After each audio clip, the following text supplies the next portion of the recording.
Niyol checkpost પાસેથી પસાર થઈ રહેલી બીઆરટીએસ બસમાં ટાયરના ભાગેથી આગ લાગતા અફરાતફરી મચી ગઈ હતી। ઘટનાને પગલે ફાયર બ્રિગેડે આગ પર કાબુ મેળવવા પ્રયાસ કર્યા હતા। સુરતમાં નિયોલ ચેકપોસ્ટ પાસે બીઆરટીએસ બસમાં આગ લાગી હતી। ગણતરી મિનિટોમાં આખી બસ બળીને ખાખ થઈ ગઈ હતી। ટાયરના ભાગથી આગ લાગી હોવાનો દાવો કરાઈ રહ્યો છે। બસમાં આગ લાગી ત્યારે કોઈ મુસાફર સવાર ન હતું।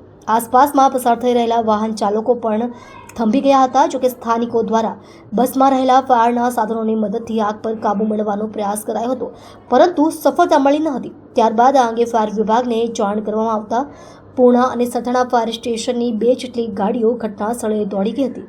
તાત્કાલિક ફાયર વિભાગે ઘટના સ્થળે પહોંચી આગ ઉપર કાબુ મેળવ્યો હતો। પોલીસ અને ફાયરની ટીમો દ્વારા કામગીરી હાથ ધરવામાં આવી હતી। મળતી માહિતી અનુસાર બસમાં આગ लगवानी घटनाમાં कोई जानहानि थवा पामी નથી।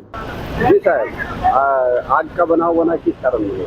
अंदाजित 4:15 बजे फायर कंट्रोल से कॉल मिला, सिटी बस में फायर हुआ है नियोल चेक पोस्ट पे। हम इमीडिएट पूर्णा फायर स्टेशन और सरथड़ा फायर स्टेशन दोनों गाड़ी निकल आया और आके देखा तो पूरी बस जल रही थी।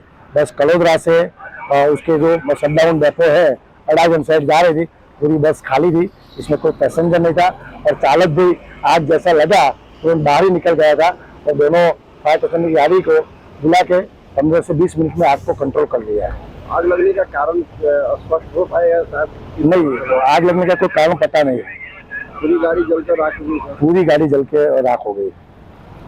अपना नाम sir? B K Solanki fire officer, पूरा फायर स्टेशन।